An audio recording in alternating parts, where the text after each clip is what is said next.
Classification and its types.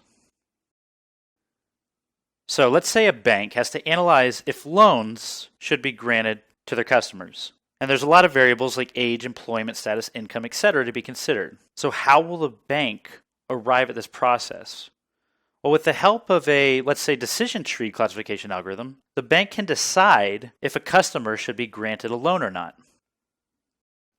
Now let's take a step back and say, what is classification? Well, classification is a technique to determine the extent to which a data sample will or will not be a part of a category or type. Classification models predict categorical class labels. So we're looking at categories, discrete data. We're not looking at continuous things. So there's regression and classification. Regression, the outcome variable, is continuous, like a housing price.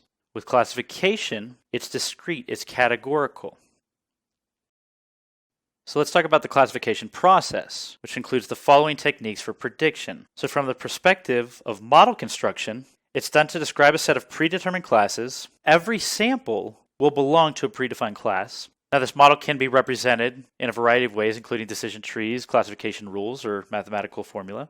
And as for the model usage, it's done to classify unknown or future objects and to estimate the accuracy of a model. Well, the accuracy rate is a percentage of the test set samples correctly classified by that same model.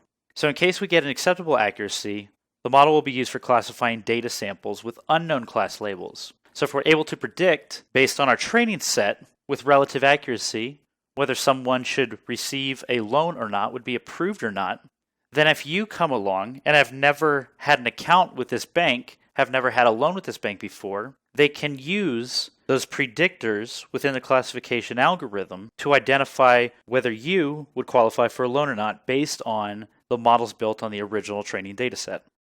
So let's see what this looks like. So let's say we have training data, just 4 rows of data, name, rank, years, and tenured. And so we want to build a classifier model to predict if someone's tenured.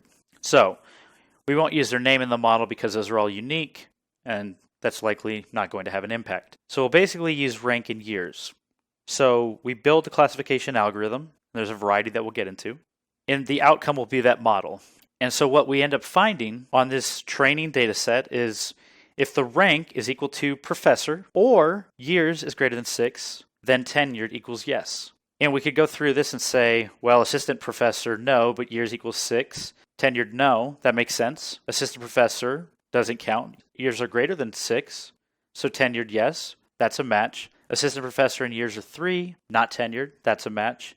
And then professor, tenured is a yes.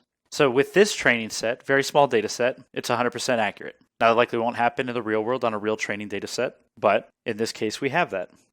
So then we have new professors coming in. So they're part of the test set, whether we should accept them as tenured or not. So we run that classifier algorithm based on their rank and number of years here, right? This is unseen data to this model. And so if we look at the rank, assistant professor years greater than 6, tenured, yes, that's a match. Thomas, assistant professor years 2, tenured, no, that's a match.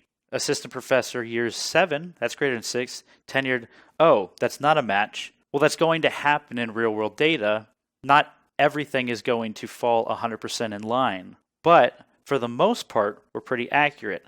And then professor, years not greater than 6, but their professor title, tenured, yes. So we have a pretty good idea here if we'll be accurate predicting tenure. So there's a variety of classification algorithms that we can use. For linear models, the most common is logistic regression and support vector machines, which falls in the machine learning algorithms. For nonlinear models, we have a variety of types, including k-nearest neighbor, naive Bayes, decision trees, and random forest.